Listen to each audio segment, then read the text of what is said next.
అందరికీ నమస్కారం అండి. ఒక ముఖ్యమైన విషయం మీతో మాట్లాడాలని ఈరోజు మీ ముందుకు రావడం జరిగింది. ఆంధ్ర రాష్ట్రంలో రేపు ఏప్రిల్లో ఎన్నికలు జరగవచ్చని చెప్పి మేము అందరం భావిస్తున్నాం. మీకు కూడా తెలిసే విషయం.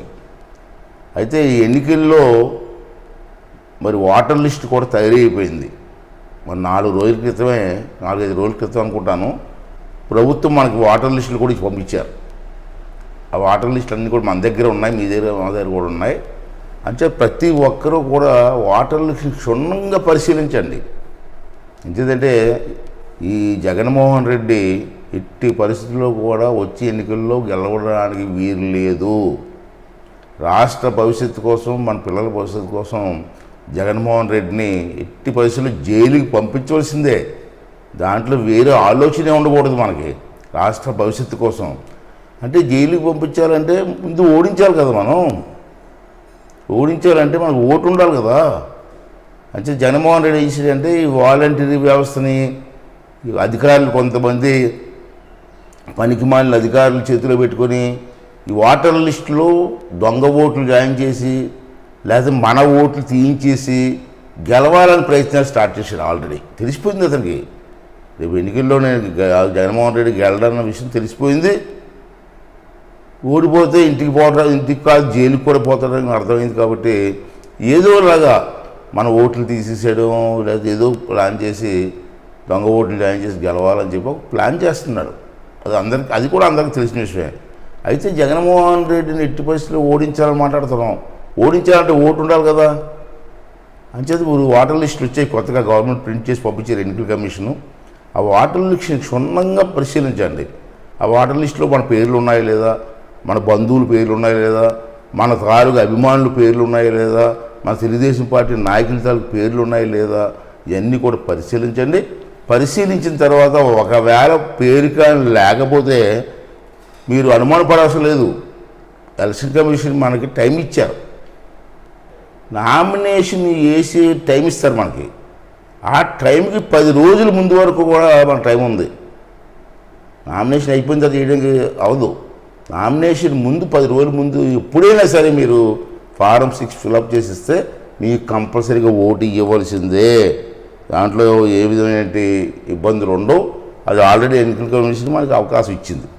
ఇక రెండవది ఏంటంటే ఏవైనా ఓటర్ లిస్టులో లోపాలు ఉన్నా, లేకపోతే చనిపోయిన ఓట్లు ఉన్నా, లేకపోతే డబుల్ ఎంట్రీలు ఉన్నా, గ్రామానికి సంబంధం లేని వాళ్ళ ఓట్లు ఉన్నా మీరు ఆన్లైన్లో ఫారం 7 ద్వారా అప్లై చేస్తే అవన్నీ కూడా తొలగిస్తారు.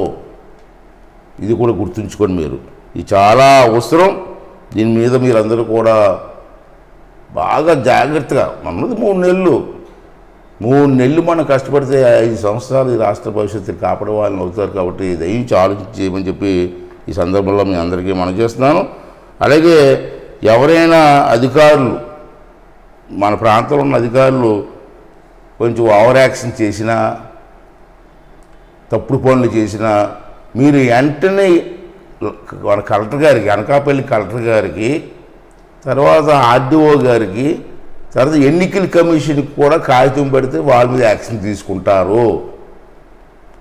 ఒకవేళ మీరు ఎన్నికల కమిషన్ కానీ కలెక్టర్ గారికి కానీ అయ్యేది కానీ లెటర్ రాయాలని తెలియకపోతే నా నర్సీపట్నం మా ఇంటికి వస్తే నేను ఏ విధంగా రిపోర్ట్ రాయాలో మా పిఏల ద్వారా వాళ్ళ ద్వారా మీకు చెప్పించి ఏర్పాటు చేస్తాను. దీన్ని మాత్రం ఎట్టి పరిస్థితుల్లో అశ్రద్ధ చెయ్యొద్దని చెప్పి ఈ సందర్భంలో అందరికీ మనం చేస్తానండి. మరొక ముఖ్యమైన విషయం ఏంటంటే ఇప్పుడు వాలంటీర్ వ్యవస్థ ఉంది. మనం ముఖ్యమంత్రి గారు ప్రతి మీటింగ్లో నా వాలంటీర్లు మన పార్టీకి సంబంధించిన వాలంటీర్లు చెప్తున్నాడు పబ్లిక్గా. ఈ వాలంటీర్ల ద్వారా తప్పుడు పనులు చేయించడానికి ముఖ్యమంత్రి గారు ప్రయత్నం చేస్తున్నారు. అలాగని చెప్పి ఎవరు సగం మంది చేసేవాళ్ళు ఉండరు నాకు తెలిసి. ఎవరైనా కొంతమంది ఉంటే అటువంటి వాళ్ళని గుర్తించండి. అలాగే మండల లెవెల్లో అధికారులు ఎవరైనా కొంచెం ఓవర్ యాక్షన్ చేస్తే నా దృష్టి తీసుకురండి.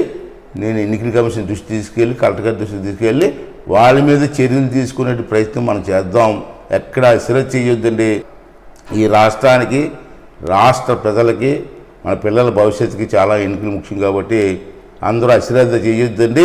దయించి దీని మీద దృష్టి పెట్టమని చెప్పి ప్రతి ఒక్కరిని మనస్ఫూర్తిగా కోరుకుంటూ